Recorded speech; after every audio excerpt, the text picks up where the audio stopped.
and white and we're looking good. You'll be in for a fight and we fight pretty good. Getting goals is our job and we get goals good. Looking good, we are Carlisle United. Hello everyone and welcome to the Brunton Bugle, the best place to get your Carlisle United fix in the podcast world. I'm Lee Rooney. And I'm Mike Booth. On today's episode, we look back on two contrasting fixtures by reviewing the 2-1 win over Salford and 2-1 defeat at Crawley, while looking ahead to this weekend's clash against struggling Scunthorpe United side. With a pass so true to Boulder Stone and Clark's in view. There's a cross and a run. The old one too. Like Lazarus, my laptop has risen from the dead. God knows how, but the lovely fella on Smithdown Road in Liverpool managed to fix it. And so, yeah, we're back, Mike, aren't we, after a week off? Really do apologise to everyone for that. It genuinely was totally unavoidable. It literally died on me the night before we were supposed to record, and there was nothing I could have done to fix it. So there you go. And because I'm the one who puts it together, basically, it's all recorded on my computer. It just wasn't going to be possible to find any other way of recording. So a bit unlucky with that, really, weren't we? But yeah, Mike, we've got two very contrasting games to talk about today, haven't we? It's going to be an interesting one to discuss. Chalk and cheese, weren't they? Chalk and cheese, yes, indeed they were. Well, let's get straight into it, Mike. First up, news-wise, not really much to talk about news-wise. I haven't really had much chance to go back through and look through the news. But the main thing, I suppose, is the reserves played this week, didn't they? So they played against Fleetwood Town in the Central Cup, or whatever it's called. Central League Cup, I think. Central League Cup, that's the one. And they won 2-1, didn't they? So interesting sort of mix of a few sort of second-year YTSs and, you know, the few first-year pros and second-year pros and things like that in the squad. But a decent result all the same. Goals from, I can't remember who scored now. That's up. I think Mampala got one, didn't he? Yes, Mampala definitely got one. Was it Brad Young got the other, I think, as well, actually, wasn't it? Yeah, Young, it was, yeah. Indeed, yeah. So Young and Mampala got the goals. Torrey hit the bar as well. I watched a few of the highlights before, actually. Looked like Torrey had quite a decent game. He looked very lively again, and you just wonder, is it time to just get him back in the squad and give him a little run out? But to be honest, I wonder if his time is finished, to be honest, the way. Yeah, I mean, it's not like any of our other sort of wide forwards are particularly staking the claim, are they? Do you know what I mean? So, no, I'd certainly give him a run, but if his face just maybe doesn't fit with Beech, it might just be one of those things. Yep. Okay, well, let's get into the match reviews then, Mike. So we've got two games to cover here. We've got Carlisle United 2, Salford City 1, and Crawley Town 2. Carlisle United 1. Two very contrasting results and performances by United since we last recorded. A decent 2-1 win over big spending Salford City was very much a game of two halves, but the 2-1 defeat at Crawley Town sounds like they barely turned up in either half, doesn't it, really, from what we've heard. Those results leave United firmly mid-table in 12th place with 9 points from 7 games so far. It's early days, but there's definitely going to need to be some improvement, isn't there, if we're going to challenge for the top 7 spot? Yeah, I mean, I think both of them games, by the sounds of things, first half, not so good, second half, maybe slightly better. And it's a case of, it's the same things that are going wrong in the first halves, and it's like, just sort them things out from the start. Don't, wait until the 60th minute before you realise it's not working.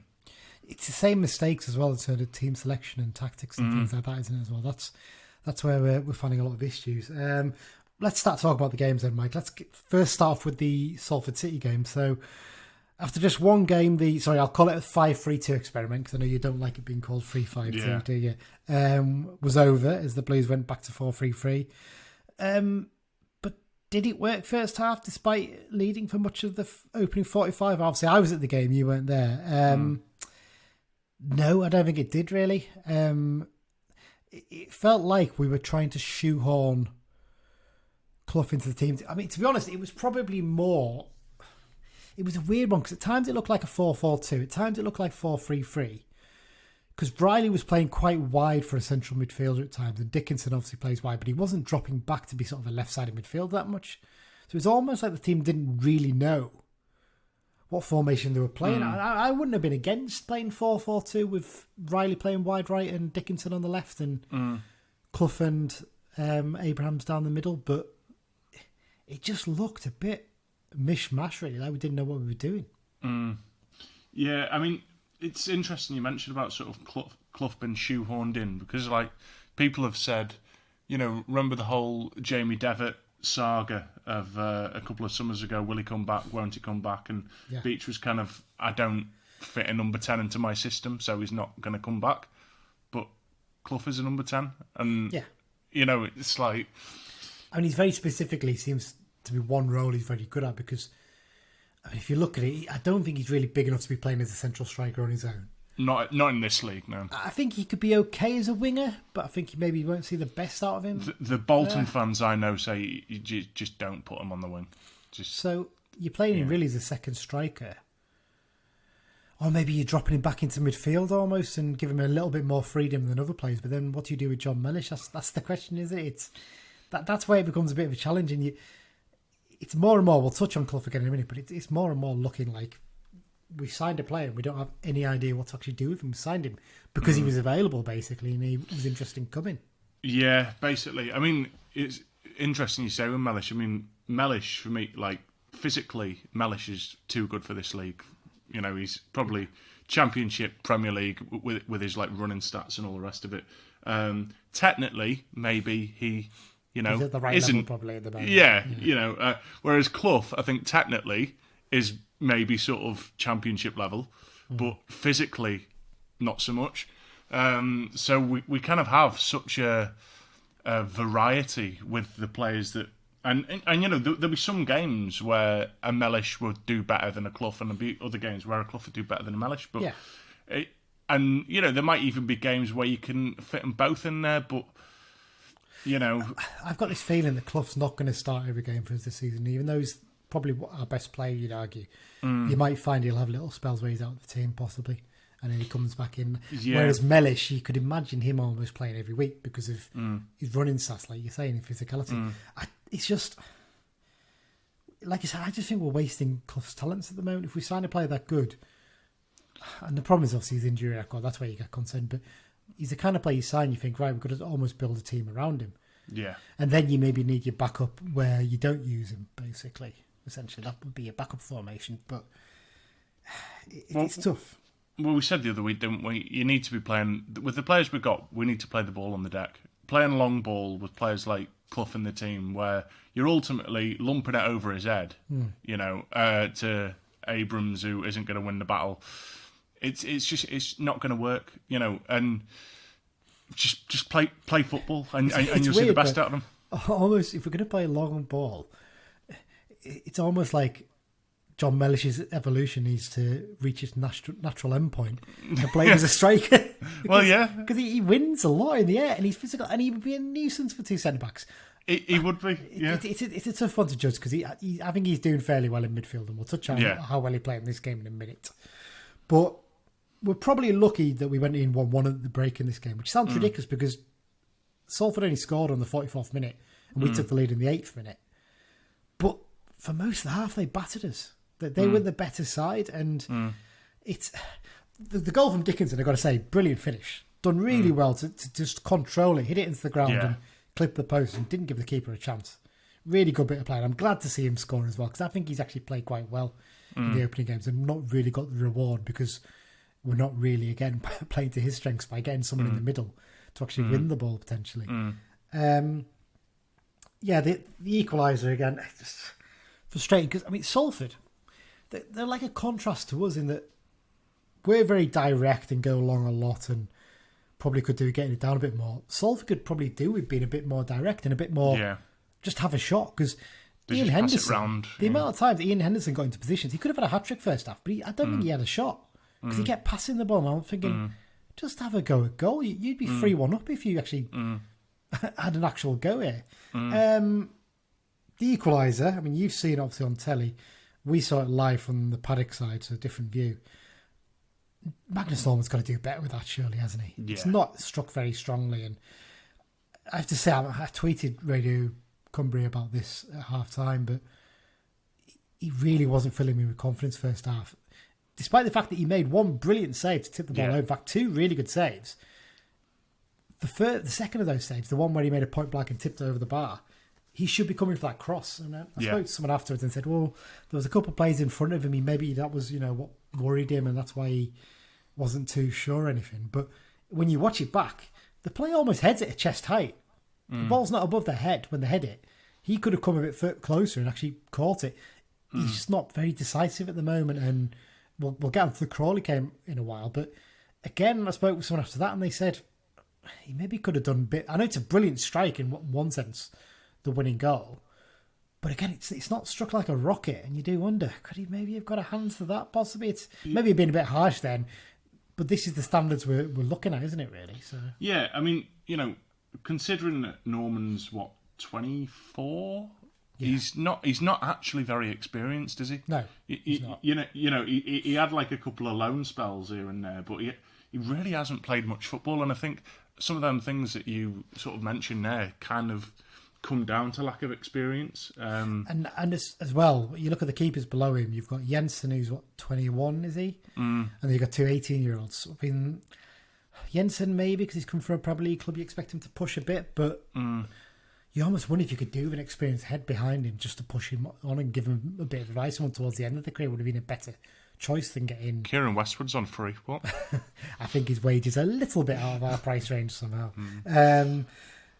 But yeah, at the moment, if I'm a defender playing in front of him, I'm not really filled with confidence that he's... No, that's the thing.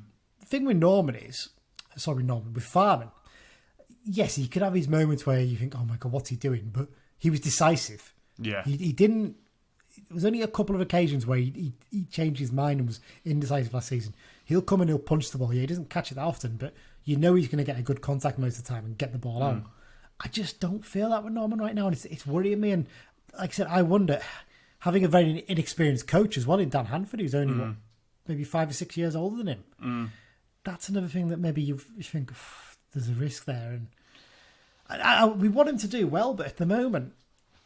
We're conceding a lot more goals than we did last season at this point, so it's tough, isn't it? I mean, another thing, when we signed him, we noticed he's got a really good throw in him, hasn't he? And we haven't utilised that either. I think we need a sort of pacey winger who he can catch the ball and he can just chuck it out wide to a winger and we can hit teams on the break, but we don't have that either, So 100%. And to be fair, that's not so much Norman's fault as well. No, he's getting told, and this has been noticed on Radio Cymru by Lummy and by James and by fans as well.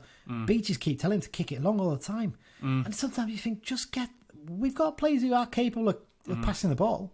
You don't have to kick it long every single time. Throw it out and start from the back. It's not difficult, is it? No, exactly. It's frustrating. And it pains me to sort of talk about this again because we talked about this the last time we spoke. But a lot of these long balls are going to Abrams and he's not winning them. No. But then he's getting taken off at 60 minutes and then we start to play football. And it's if you play football when Abrams is on the pitch, you might see a better play from him. Exactly. That's the thing. Yeah. I kind of feel from him because people are starting to notice he's actually not the quickest player. He's fairly quick over the first few yards, but he's not got blistering pace Abrahams to get him away from a defender. And like I said, he doesn't win much in the air. He's not the biggest lad. He's only about 6'1", isn't he? He's not 6'3", 6'4". And we're really not playing to those strengths. You're absolutely right. And that's really showing at the moment. Second half in this game, we look so much better. I mean, the first change made a difference. And again, it's taking Clough off, and it's not necessarily his fault, but him coming off made a difference. And Jordan Gibson came on for his debut, and he put a few decent crosses in. He didn't make that much of an impact, but it was the change of shape and the change of the way we played that made the impact. That's when we started to look again all right, we're starting to look like the team that we saw last season. I mean, in this game, we only had, 36% possession or something like that? Yeah. Next to nothing. It was like the games last season. We didn't have that much of the ball, but that didn't worry us because when we did have it, we used it well. And he scored a brilliant goal. Well, not brilliant goal. It's a tap in his really, but good poacher's goal. But the performance of John Mellish second half in this game, he also weren't there, but he was outstanding. The amount of ground he was covering, he was the one pushing us forward all the time. He was the one bringing the ball out. He was the one harassing players. It was a real, almost like a leader's performance from Mellish. He's still only 23, isn't he? I said last season, I honestly would not begrudge seeing him wear the captain's armband at some point. And I think as well, it might even just give him that little bit more maturity. Because some players, they get the armband and they kind of step up to the plate. And it might just sort of iron out some of them silly little things that he does a little bit. Yeah, but he had a brilliant second half. And I'd almost say he's the one who basically dragged us into putting some good performance. And that's a real sign of a bit of maturity from him as well. And You know, he wasn't getting involved in any silly niggly tackles like he has done in a few games recently. I should note on that as well. 2 absolutely daft yellow cards in the first half from Abrahams and Clough, and we're getting a few of those this season. It's frustrating me a bit, and I'm worried there's going to be one game where we're going to get a stupid red card because someone's got themselves a daft yellow early on in the game. Yeah. It's getting a bit frustrating, that, and it's one of the things maybe we need to iron out a bit. In terms of the new boys, you obviously mentioned Gibson already, slotted in pretty well, but I've got to say, Kelvin Mellor, if it wasn't for Mellish, he would have been man of the match comfortably. He was excellent. He slotted in really well. He offers a bit going forward, but defensively he's so sound. Yeah. And actually, one thing he actually did offer was an aerial threat on set pieces. He did. I'm not sure. I've given him assist for Dickinson's goal, but I think it probably came off a defender. But he's put the pressure on that play, and he's been a real nuisance in the box. And he nearly scored an overhead kick as well with a ridiculous effort. But no, he looks like we've got no concerns there. He's slotted in, and we don't have to worry about right back this season as long as he keeps himself fit. So that's the Salford game reviewed.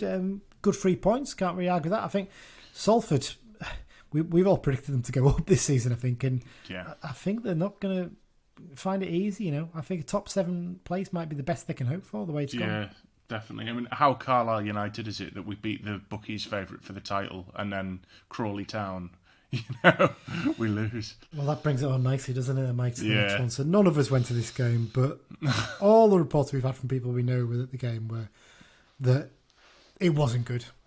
Not just in terms of the result, but the performance and the style of play was... I mean, we all saw the comments that John Coleman got sent in and that were on Radio Cumbria. I was actually at Prescott Cables the weekend. I went to go watch them with my mate Johnny playing against Ramsbottom United. Prescott are at the bottom of their league, but the opening goal they scored was a 25 yards to the top corner. Unbelievable strike. And then the same play in the 89th minute got the winner, where he basically scuffed it and then kicked it into the ground and it went over the keeper from a few yards out. It was a Joe Riley special. Yeah, it's a total contrast of goals, basically. An absolute screamer and then a basically scruffy goal from about 5 yards out. But anyway, we're not talking about Prescott Cables, we're talking about United, aren't we? So, dreadful first half. Lucky that Crawley were also as poor as us, because it probably would have been more than 1-0, wouldn't it, I think? Yeah. It's the thing that stands out from the criticism after the game is everyone's saying the same thing, aren't they, Mike?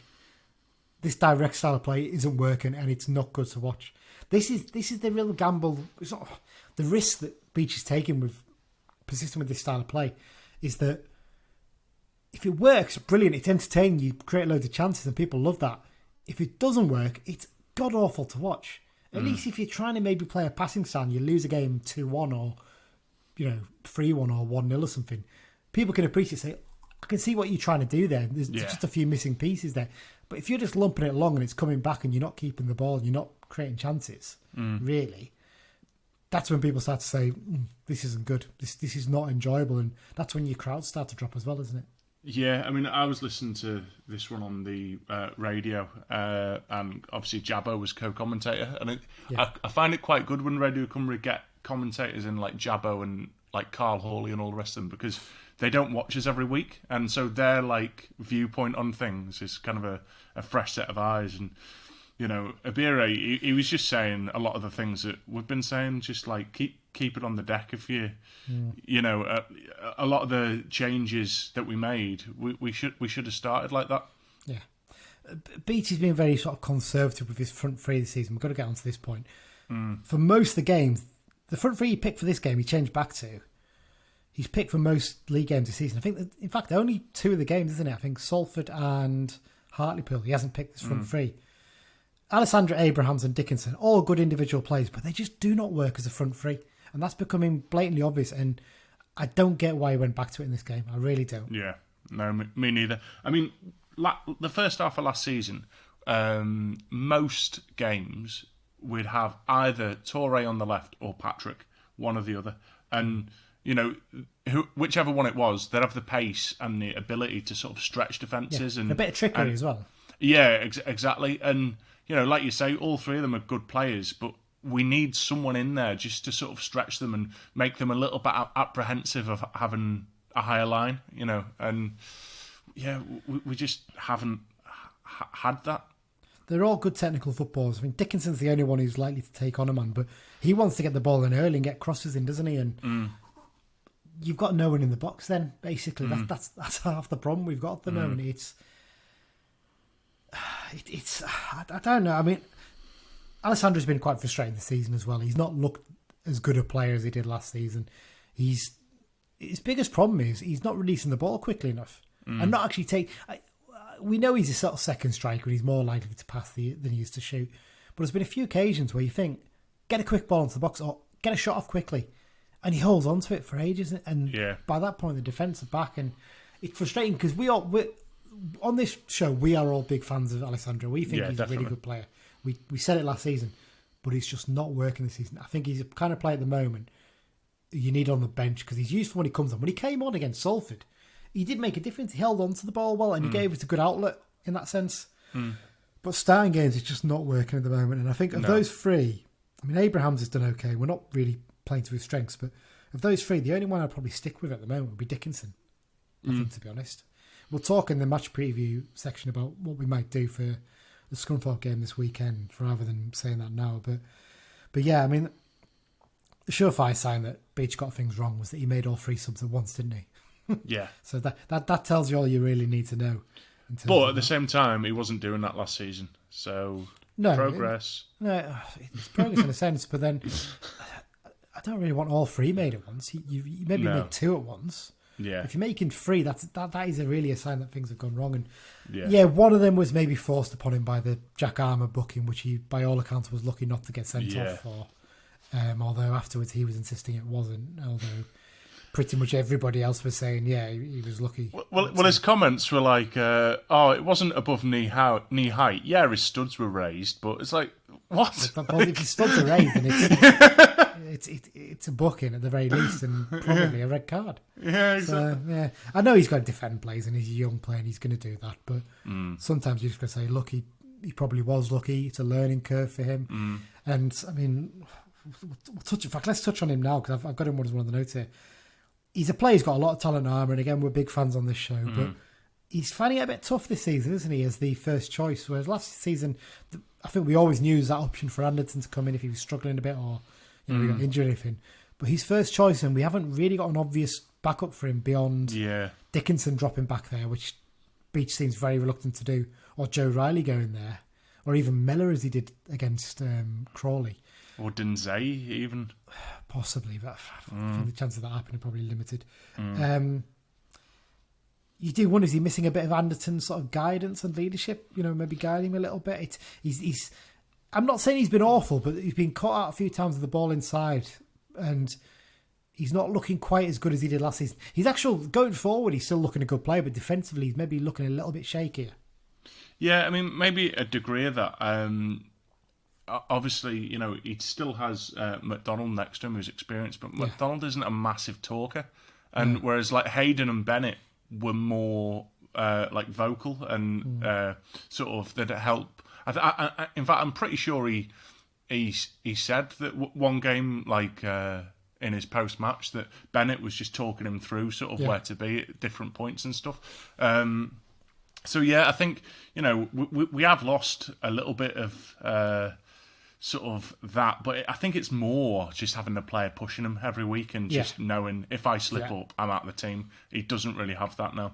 No, he doesn't. And that's where you look and maybe think, January, do you get in another left back to support him? Because we saw a couple of years ago that Beech was happy to bring in Anderton, wasn't it, to actually push Idle, wasn't it? And I mean, if you look at that, who's the player now playing in League One or the free? There you go. Gibson, again in this game, probably made an even better impact than he did against Salford. And I've got to say, the turn he made, I don't think enough has been made of this. The turn he's made for the goal. Beautiful. Outstanding, wasn't it?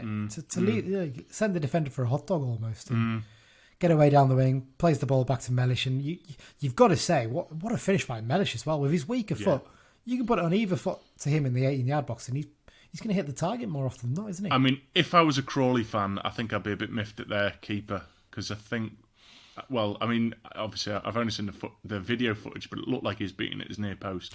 I think he takes the shock fairly early, Mellish, and he hits it with his weak foot with power. I think it just completely caught the keeper out. I think because it was quite wide as well, the keeper was maybe expecting, because there was other players in the box, I think the keeper was maybe expecting him to put it across the 6-yard box. Their keeper's Glenn Morris, isn't he? He's 39-40, isn't he? So he's not the youngest and probably not the most agile. So if you can hit it quick and powerful, you've probably got a decent chance there. Yeah. But yeah, so no, great impact from Gibson. We'll discuss whether he should be in the starting lineup in the preview section. And another big question we're going to ask in the preview section here, Michael. The midfield three, we know it works so well. But if we're going to fit other players into the team, is it time to break that three up? That's going to be the big question, isn't it, for this weekend? That's the tough one. I mean, I keep repeating myself here, but it depends. If you want to play football, like Clough, should be in the team. But if we're not going to play, there's no point playing Clough, to be honest, if you're not going to play football. No, absolutely not. I think that pretty much sums it up, Mike, then, doesn't it? Yeah. One good game, one poor game, but we can't carry on like that all season. One good half, 3 poor halves. Yeah, probably the best way to look at it. Yeah. With maybe a short 20-minute good period in the Crawley game as well. Yeah. But yeah, can't carry on like that all season. We don't look like a side that's going to go down at the moment. But we don't look like a side that's going to challenge for the top 7. Yeah, and that's the thing I was saying on WhatsApp the other day, wasn't I? It's like, if we're sort of mid-table, and I know for a lot of fans that isn't good enough, and if we struggle in the next few games, Beech's head is going to be called for. But in the eyes of the board, if we're mid-table, is that sackable? I'm not entirely sure it is. Probably not, but the concern would probably be if crowds start to drop, because when you're mid-table, you're not really playing for much, and your performances aren't great, and everyone's talking about how bad the direct style of football is. If those crowds start to creep down below 4,000 again, and start creeping toward the 3,000 mark, that's when people might go, actually, maybe there's something to be worried about here. So yeah, tough one. But that's it for do that again. That's it for the first half then, Mike. We'll be back shortly to preview the Scunthorpe game, and I've got a new mid-break sting for you. It's not like you're listening to one, but it's a little audio clip just for you to enjoy. Every different manager has got different ways of doing, and obviously the ones that I like the best are the ones who never use the playing surface, the stadium pitch, never ever use it as a training facility. That's what I like best. I've had words with Roddy about the use of the pitch. I don't know whether he takes any notice of us. I get on all right with all the players, but I always call goalkeepers idiots. I hate keepers. Whenever I see keepers, I hate keepers. They are trash. The dregs of the world, keepers because they scratch the turf off to make marks in the middle, and to warm up, they come out an hour before the game kicks off. I mean, do you need to warm up for an hour? I just can't help getting worked up about it, Mike. There you go. That's a little bit of Ted Swainson for you. Blast from the past, from the Rod squad. We'll put a few little clips from the Rod squad up in the half-time thing until we get another player to do a little sting for us. So there you go. I've got a few mates onto the Rod squad, and I've said it, basically, like the Fly on the Wall documentary style comedy film, Mike Bassett, England manager. Yeah. It's basically like that, but it's actual real life. Real life with an Irishman in charge. Yeah. But there you go. So there you go. We're into the preview section of the show, and this season, the second half of the show has been sponsored by the Carl United Sports Club London branch. The London branch is open to all Carl United fans. They've got members from Cornwall to Dundee and Houston to Singapore, and of course every part of London and the South East and Cumbria as well. They regularly meet up on away trips, as well as arranging many social events and sports games, and do fundraising for the club as well. They'll be providing us with information for the away games as part of the preview section this season too. You can find out more about the London branch at their website, carlisle.londonbranch.org. Okay, unfortunately, due to technical issues, we weren't able to get an opposition podcast bit for the preview section this week. But hopefully we'll have that back for next week. We're going to have a special long one with the guy from the Sutton United blog, Gandemonium. So that'll be back next week. Okay, Mike, let's look ahead to the game now then. Scunthorpe United, the visit to Brunton Park this weekend. And in terms of the referee news, it's a big one, isn't it, for the Blues this weekend? It's the first time a female official has taken charge of a United game. Yes, yeah. Rebecca Welch, who joined the EFL list as a referee, the first female to join the EFL list as referee this season, will be taking charge of her third game of the campaign as the Blues take on the Scunny. Over the last few seasons, she's been on the National League list, as well as refereeing the top flight of women's football too. Because if you look back actually through the games she's only done maybe like a dozen games a season of the last few years, and I think that's because she's done a lot of top flight women's football as well at the same time. So yeah, she's only refereed 2 games so far this season, handing out 6 yellow cards in total. Over her career in the men's game, she's actually only handed out 2 red cards so far. So it'll be interesting to see where we can add to that this weekend. As with typical Carl United. In terms of head-to-head record against Scunny, not great for us actually. We played them 64 times and we've only won 21 times. 14 games have been draws, and Scunthorpe are way ahead with 29 wins in those games. In terms of the classic clash, I could have chosen, like I did a few weeks ago, our joint record win, the 8-0 win that came against Scunny in the 1950s, but there was always going to be one choice for this one, wasn't there, Mike? It's before your time, but we're going to go back to September 1994 for the famous 3-2 win over Scunny at Brunton Park. So yeah, riding on a wave of optimism, the Deckchair Army travelled to Lincolnshire, having seen their side pick up 10 points from a possible 12 in the opening 4 fixtures. But you probably wouldn't have guessed that from the way they started the game in this match. The hosts ran into a 2-0 lead before the break, and it looked set to end United's unbeaten start to the season. But a half-time rocket from Nick Wadsworth must have done the trick, as the Blues got themselves together at the break and got back into the game. Simon Davey was tripped in the box, and the captain stepped up to take the pen. David Reeves had been a penalty taker before that. I think David Curry even took a penalty in one game. Because I think at the start of this game we had 3 penalties in the first 5 games, and we missed all 3 of them, with 3 different players taking them. So it was Davey who stepped up to take this one, and unfortunately it was saved by the keeper, but Tony Gallimore was on hand to fire home the rebound. The Blues toiled to get an equaliser, but it was a super sub who got them level in a game that I think, in terms of his Carl United career, he's pretty much best known for. Cockermouth's finest, Jeff Thorpe, he picked up the ball on the left-hand side of the penalty area, cut back onto his weaker right foot, and curled an absolute beauty into the top corner past the keeper. But Thorpey wasn't done there, and late into injury time, he got his head on the end of a Davy cross to put the ball past the keeper and send the travelling Blues fans delirious. One of the highlights, really, of what was an incredible season for United, and it's one of those games that you watch back on YouTube, and I know me and you look at it and think, God, imagine if we'd been there for that game. Because I've been to Scunthorpe a few times now, and not seen many classics there, I think it's fair to say. We went there a couple of years ago, didn't we? And Ryan Loft got the winner for us, funny enough, now playing for Scunthorpe. And it was not a great game, that, I think it's fair to say. Yeah, exactly. I mean, it just looks like absolute limbs on the YouTube footage, doesn't it? Yeah, definitely. Okay, so let's get on to the Played for Both section then, Mike. And Dan obviously isn't with us today, but he has sent through the Played for Both profile on one of the players. So here it is for this week. I don't know who it is. He just sent it to me just before we recorded. So here we go.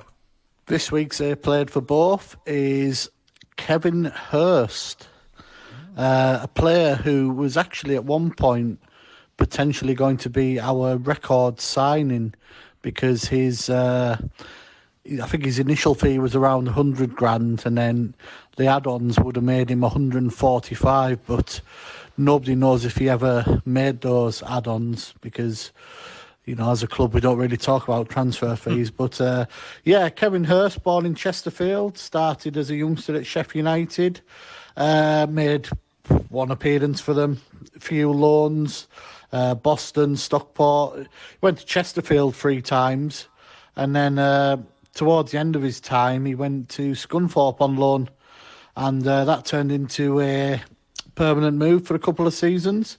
Played probably about 60, 70 games for Scunthorpe in that time, before we signed him for money. You know, money. Signing players for money. Carlisle, what's that about? He had 2 seasons here, but it just never really happened for him here. You know, towards the end of his second season, he actually ended up on loan at Morecambe for half a season, and he did quite well there, and he got himself a move to Walsall for the year. Then after that, he had probably his most productive spell of his career when he signed for Southend for 4 seasons, and I think he was a bit of a favourite at Roots Hall. Scored quite a few goals for them as well, 4 or 5 each season. When he eventually left Southend, he went to Mansfield for the season, and then he went to Guiseley in non-league on loan, and that was his last known club. He's still only 36, so He's only been retired a couple of years, but that's this week's played for both, Kevin Hurst. There you go, Kevin Hurst. I think you mentioned him the other week, didn't you, Mike? I think on the show. Yeah, I think that was in a debate of our record signing. Like Dan says, is he the record signer or isn't he? But I remember his debut at Stockport away, yes. And I think he scored one and set the other. And the goal in that game was a pretty good finish, top bin. He's one of the players when we signed him. Everyone was like, "Oh, that's a decent signing. That's the kind of not a bad little player. It's actually pretty good."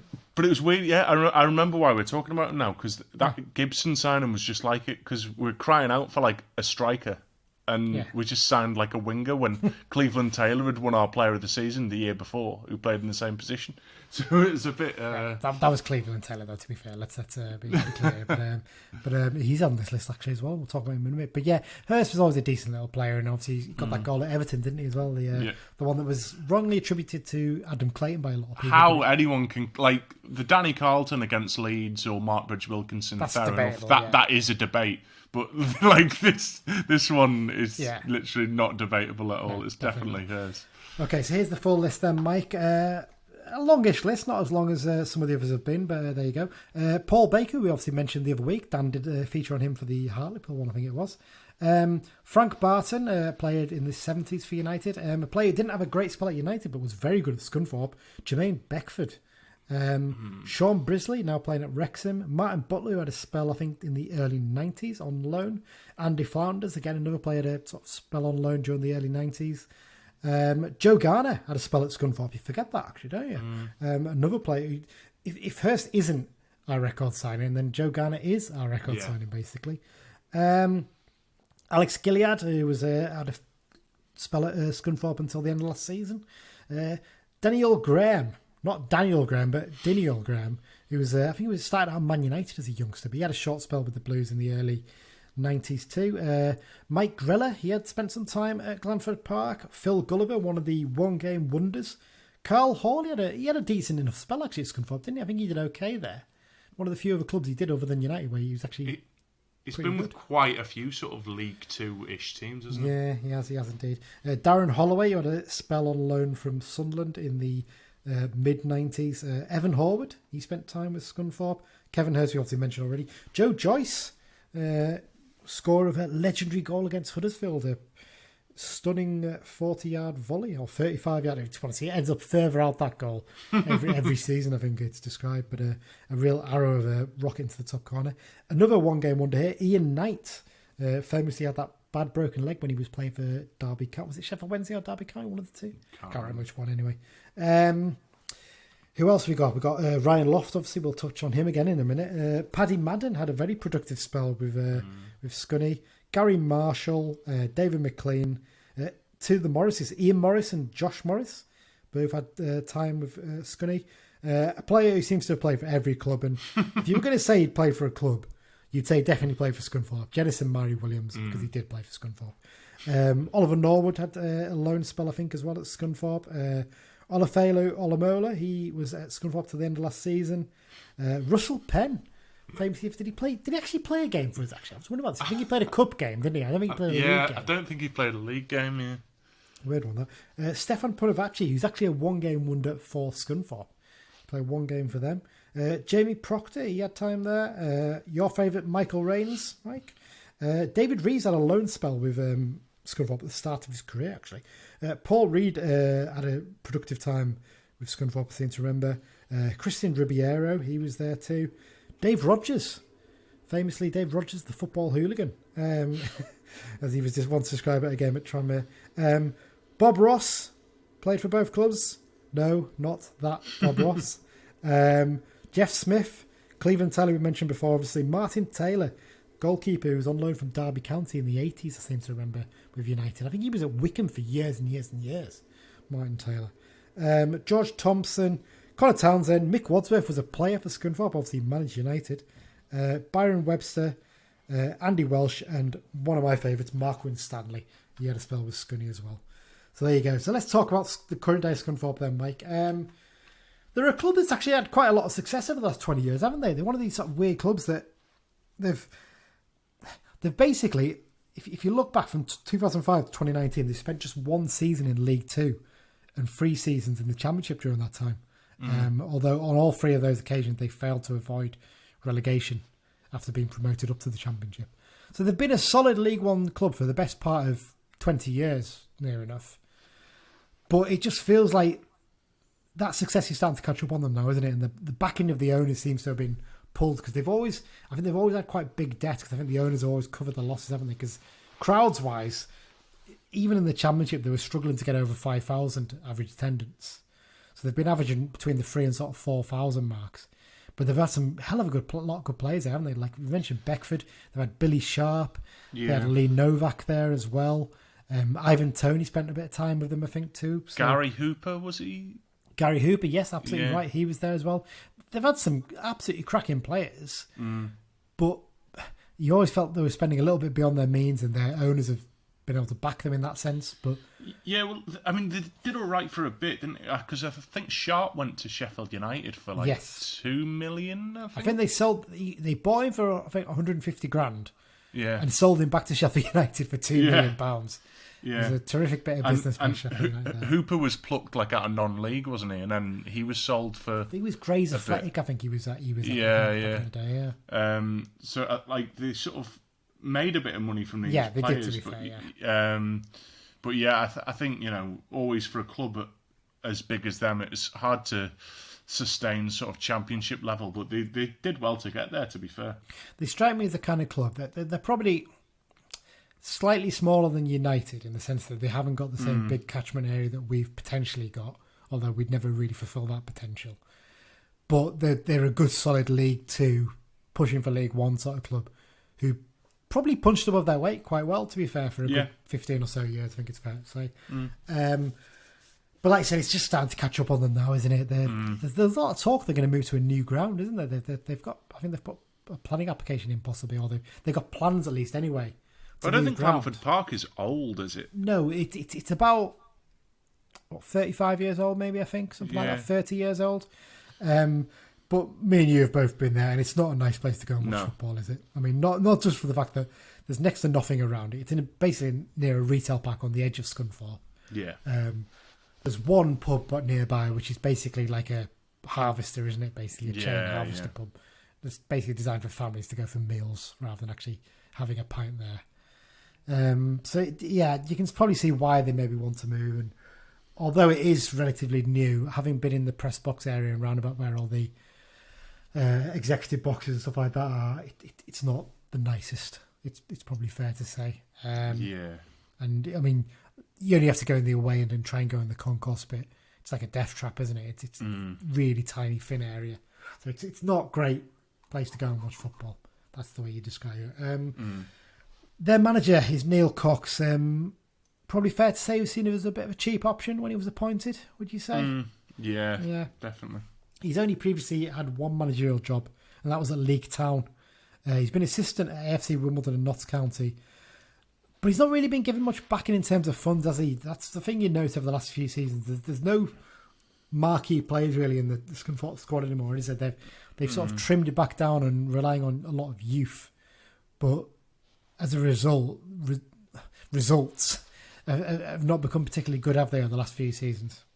Yeah, definitely. And, it's as things stand, I think I don't think I tipped them to go down. I think all three of us tipped them to go down. Something tells me they were the one club I think that all three of us tipped to go down, I'm sure.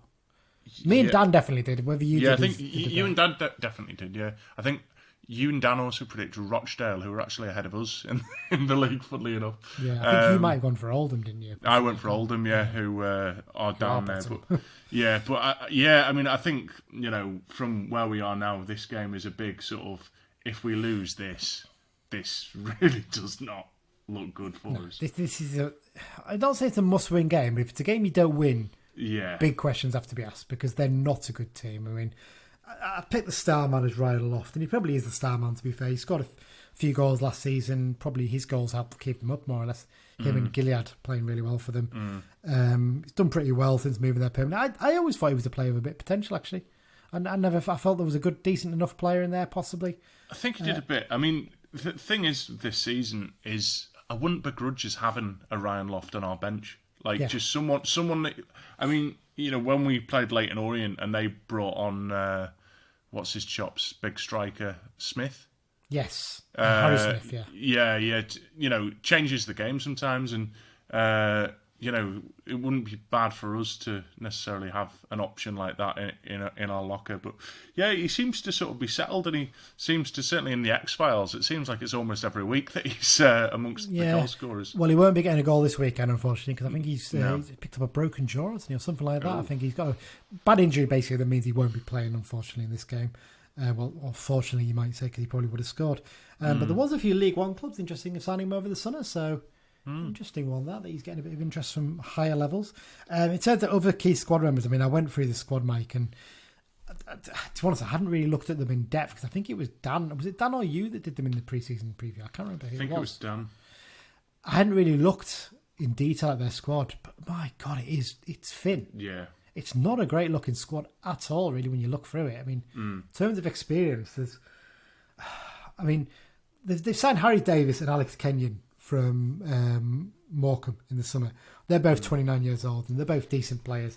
So they're the two you probably look at and think, yeah, there's a bit of experience there. And obviously, they brought in George Taft from Bolton, I think, last season, didn't they? And he did really well. They've got Harry Bunn, who was really well thought of at Man City as a youth player. But he's not done a lot for a while, and they sent him from York City. Yeah, exactly. I don't think he really set the world on light that much at York City either. So no, exactly. Yeah, I mean, they're the oldest players in the squad. I'm looking through the squad here. They haven't got a single player who's over the age of 30. I mean, that's quite telling, really, when you look through it. I mean, I think after you get to the thing, you're looking at 26-year-olds basically as your most experienced players, and it's not a great looking squad. That's the basically the brutal points pile there, especially in attack. In attack, you've got Miles Hippolyte, who's probably your experienced player after Bunn, who's 26, and beyond that, it's all kids basically, most of them. And yeah, I do really fear for them this season. I think it's going to be a tough one, and I think they're relying on staying up, basically, cutting the cloth accordingly, probably clearing the debts a little bit, I'm guessing, as a result of that, and maybe starting again next season. I think quite similar to the way we sort of did things a couple of years ago, where you're basically relying on a lot of young players, and it doesn't really usually help out when you do that, really, does it? No, and I do think if they are to go down, be it this year, next year, it seems like a matter of time the way things are going. Coming back up from the Vanarama now, very tough. Even if they do bring in the financial regulations that we were mentioning the other week, and they don't have it at that level at the moment. I mean, one of Wrexham, Stockport and Chesterfield, at the very least, are going to still be down there. Yeah. And then you add to that, you've got Notts County and Grimsby, who are having great seasons at the moment. Yeah. You've got other clubs, Torquay United, have done brilliant in recent seasons. It's tough getting out of that division. It's a real risk for teams at the bottom of the league too at the moment. That quite often the teams at the bottom are absolute basket cases. You're just an absolute mess. Keeping yourself away from that trouble at the bottom is really important at the moment, isn't it? I mean, a few teams have sort of survived more recently, not necessarily because they're good enough to survive, but because another club has just been an even bigger basket case. They've basically kept themselves solid, similar in the way that almost we did under Beech and Presley in that first season when Beech took over from Presley. We weren't probably bad enough to go down, but we were good enough to stay up, basically, weren't we? That was the advantage we had at that point. So it's not looking great for them. They had quite a big clear out of the Deadwood in the summer, but they also lost Alex Gilead and Kevin Van Veen, two really good players for this level, didn't they? And their loss, I think, will be felt quite strongly by them. Gilead was their captain as well, wasn't he? He was, yeah. He's gone for his third spell at Bradford, I think it is now. So there you go. After losing their opening fixture against Swindon Town, their form actually the next few games wasn't too bad. They picked up 3 draws and a win from the remaining games in August, but September's been dreadful. They lost 2-0 against Northampton, followed by a heavy home defeat against Exeter City. They lost 4-0 that game. That leaves them in 23rd place in division and looking set for a long, hard campaign. And from what I was reading from the comments of their fans and what we've heard, the big issue is that they signed 2 loan players and brought them straight into the squad. And even though they've been doing okay in the previous games, these loan players are coming in. They didn't really fit in, and they didn't really look good. So it's I do fear for them this season. I really do think it's one of those ones. Swindon have actually turned out to be a bit better than we expected at the start of the season, and they've got the option to strengthen in January probably. Whereas you can't see Scunthorpe splashing the cash in January if they're struggling. No, exactly. I think it's going to be a tough one, really tough one for the Scunny fans. Yeah. Okay then, Mike, let's get on to talk about United now. So we mentioned this in the review of the Crawley and Salford games. Is it time to change formation, or at the very least ditch going direct all the time? I'd certainly ditch going direct, I mean, I've said it before, and it seems that these changes that Beech makes in like 60 minutes includes keeping it on the deck. So just try it from the start. Of all the teams to sort of give it a go against, Scunthorpe is a good chance to do that. You'd think so, and we just we're not saying you don't go long when you can. There's nothing wrong with being a little bit direct when you need to, but just split it a bit more 50-50, get the ball down a bit more. It will definitely help. I mentioned this in the review section, but I've got to bring up again. That midfield three, we know it works brilliantly. Mellish, Riley and Guy. It's perfect in that sense of playing that 4-3-3 and being direct. They work well together. But the issue is trying to get Clough into the team and maybe trying to play a 4-2-3-1 or do something a bit different. With that midfield three, you just can't do it. So do you change it? Do you have to drop one of them and go something different?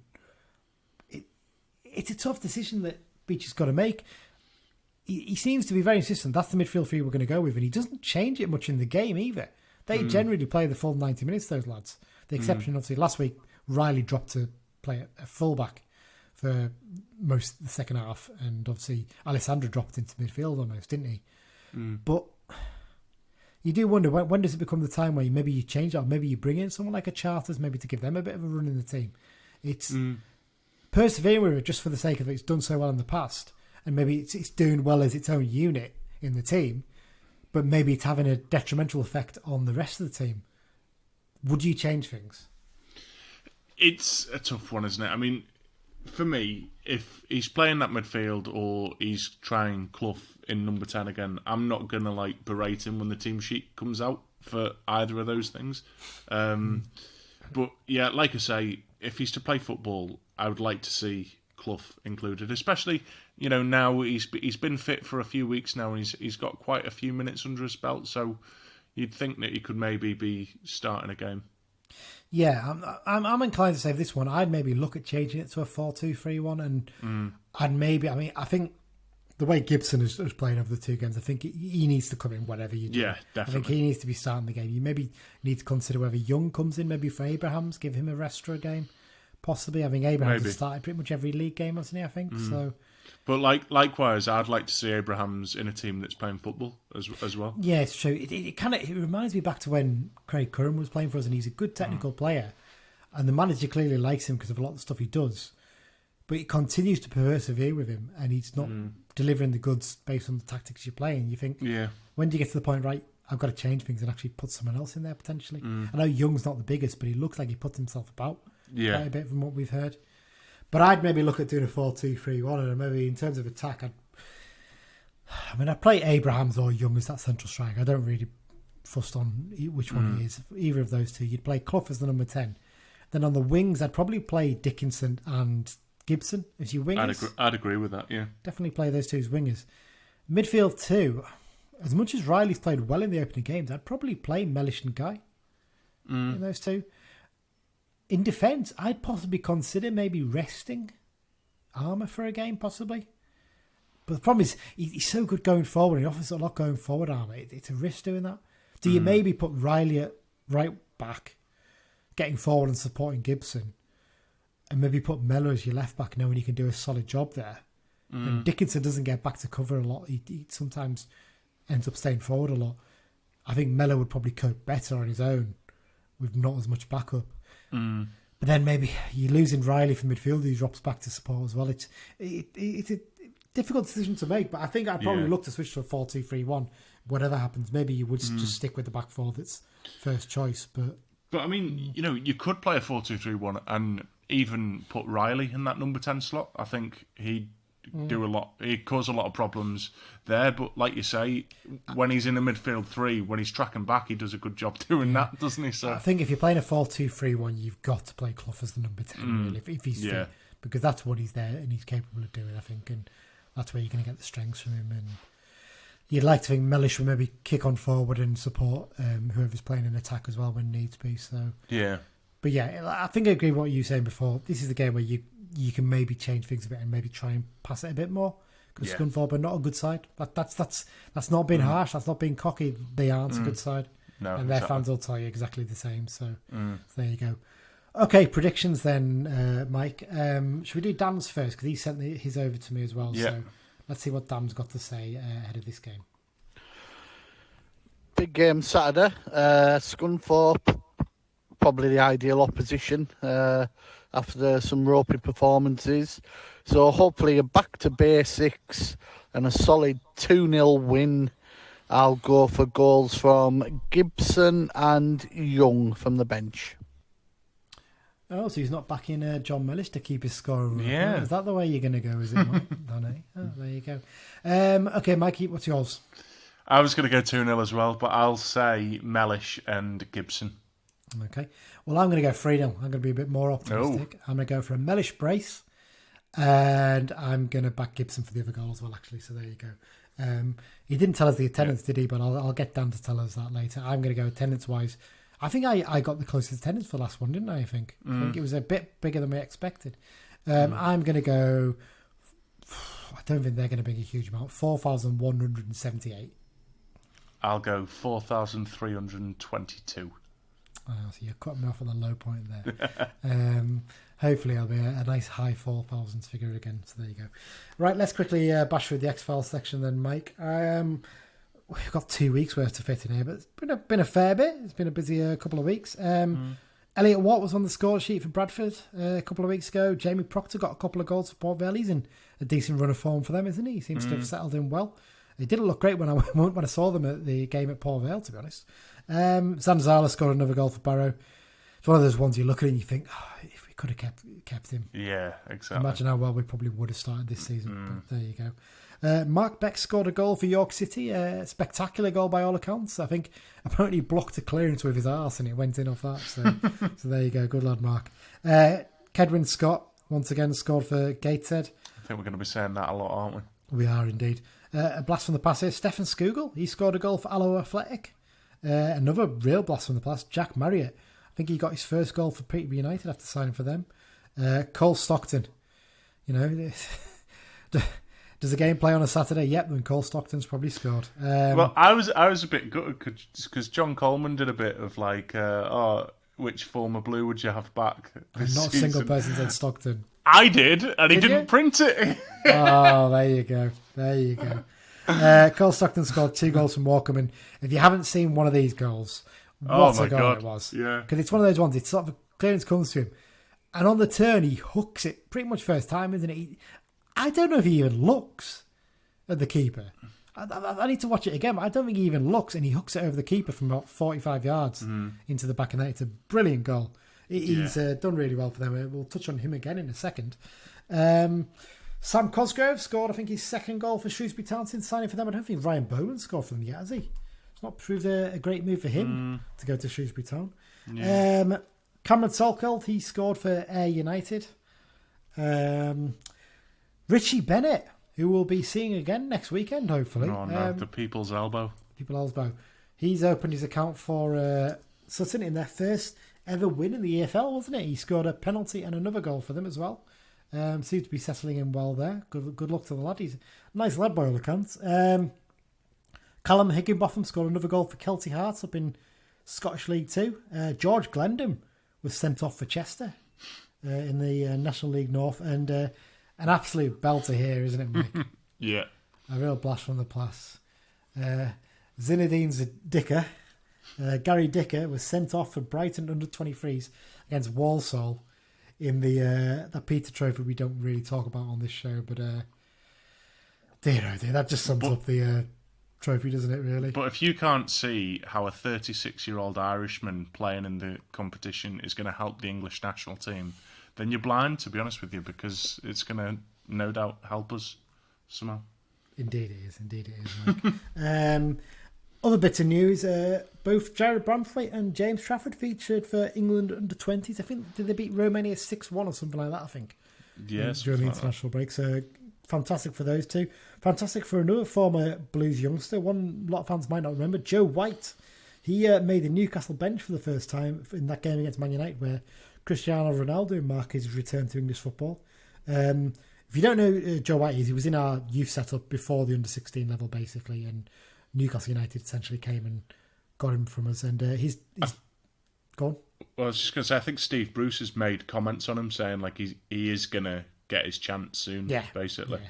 So that'll earn us a little bit of money, not as much as like Dean Henderson style money, because unfortunately it was after EPPP came in. But yeah, his granddad was Peter Hampton, former United physio and Workington Red Boss. Former striker Paul Nevin, this is one from the early 90s. I think he played 8 games for us, didn't score a single goal in any of those games. He's joined the England coaching staff. He's actually part of the coaching staff at West Ham under David Moyes, but he appeared on the bench for the 3 England games over the break. Cole Stockton, he was named League One Player of the Month. Not really a massive surprise, that, was it? And Mike, it's time for the regular Sam Fishburne update, isn't it? Yeah. He's done it again, hasn't he? But I think his record's like 8-9 now, or something like that. More like, I think it's around about a goal a game, isn't it? Basically? Yeah. But he was also named Player of the Month at Lancaster City. Not really sure anyone else was ever going to win that, was with the record he'd shown since. Well, I mean, I retweeted the poll, which probably got so I think it was largely Carlisle fans that voted for him. Apologies to all the other Lancaster City players out there who didn't have a hope in hell of winning it at that point, but there you go. Right, okay, so that's it, Mike, then. That's it for this week's episode. Thanks once again to our sponsors, the London branch. Really appreciate the support they give us. Remember, you can subscribe to the podcast on all good podcast apps, Acast, Spotify, Google Podcasts, Apple Podcasts, any good podcast app. You just search for Brunton Bugle, click subscribe. It'll come automatically into your inbox every time we put an episode out. If we're not on an app, let us know and we'll try and get ourselves on there as well. You can follow us on social media. We're all basically everywhere. Search for Brunton Bugle on Twitter and Facebook, on both of those. And also we're on the Be Just Stop Fear Not Facebook group and on the Cumbrians.net message board as well. And you can also email us, bruntonbugle@gmail.com. Mike, the world map of listeners, we've got a new country. Oh. Even though we haven't actually had an episode for a couple of weeks, we have a new country. It's the Faroe Islands. We've got a listener in the Faroe Islands. Is it Rogvi Jacobson? It could be. I do wonder if it is. I couldn't actually see it on the map because it's so tiny on the actual map. But when I go through the list of countries, there is the Faroe Islands. Although they had their sort of annual whale slaughter thing, didn't they? So I can imagine someone's come home from a long day of cutting up whales, sat down and tuned into the Brunton Bugle. Yeah, maybe. Maybe that. But there you go.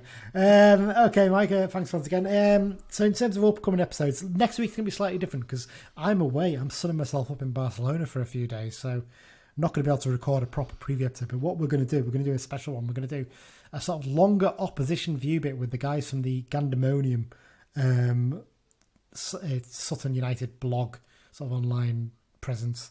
They're going to speak to us about 25-30 minutes about all things Sutton United, basically, because it's the first time we'll be playing them, and a lot of our fans might not know much about Sutton United, so it'd be good to get a bit of a view on all things South London from them.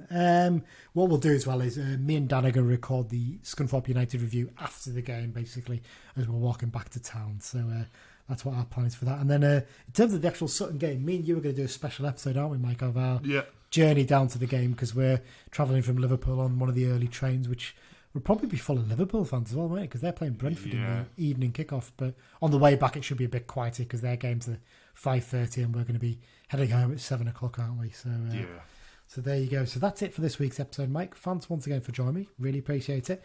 Thanks everyone for listening, and up the Blues. Up the Blues. All are united.